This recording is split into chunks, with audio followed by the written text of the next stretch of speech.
दोस्तों, आइए जानते हैं कि भारत और मालदीव के बीच संबंधों में तनाव लगातार बढ़ता जा रहा है। पीएम मोदी के खिलाफ बदजुबानी पर भारत किसी भी तरह से नरमी बरतने के मूड में नहीं दिख रहा है। भारत ने पहले माले में आधिकारिक विरोध दर्ज कराया। इसके बाद सोमवार को दिल्ली में मालदीव के उच्चायुक्त को तलब किया। सूत्रों के हवाले कहा जा रहा है कि भारत ने इस पूरे मामले को लेकर अपनी नाराजगी जताई है। हालांकि इस पूरे विवाद ने कई सवाल भी खड़े किए हैं। मालदीव में चीन समर्थक मोहम्मद मोइज़ू के राष्ट्रपति बनने के बाद से दोनों देशों के संबंधों में तल्खी बढ़ी है। ऐसे में सवाल है कि भारत का यह पड़ोसी इतना अहम क्यों है? मौजूद विवाद बढ़ने से लेकर मालदीव को भविष्य में क्या परेशानी हो सकती है? तो भारत से करीब 2 लाख से ज्यादा लोग हर साल मालदीव की यात्रा करते हैं। मालदीव में मौजूद भारतीय हाई कमीशन के आंकड़ों को माने तो साल 2022 में 2,41,000 और 2023 में करीब 2 लाख लोगों मालदीव की यात्रा की है।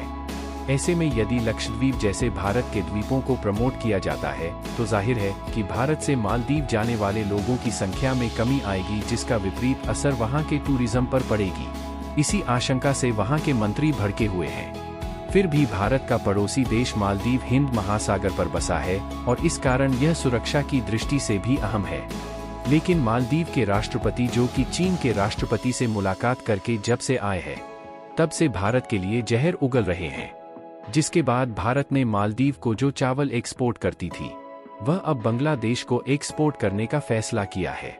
और बहुत सारे प्रोजेक्ट भी भारत ने मालदीव से अलग कर दिया है, जो कि फ्लोटिंग सोलर एनर्जी का सेट टॉप होने वाला था, जो कि भारत की एक कंपनी ताज एक्सपोर्ट का रिजॉर्ट सेट अप करने वाली थी।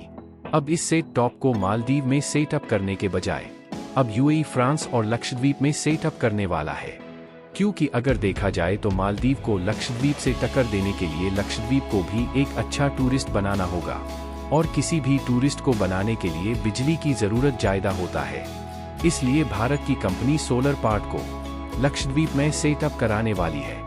भारत अब लक्षद्वीप के मिनिकॉय द्वीप समूह में एक नया हवाई क्षेत्र विकसित करने की योजना बना रहा है, जो वाणिज्यिक विमानों के साथ साथ लड़ाकू जेट सहित सैन्य विमानों को संचालित करने में सक्षम होगा। मिनिकॉय का हवाई अड्डा रक्षा बलों को अरब सागर में अपने निगरानी क्षेत्र का विस्तार करने की क्षमता भी देगा। मिनिकॉय में हवाई अड्डा क्षेत्र में पर्यटन को भी बढ़ावा देगा।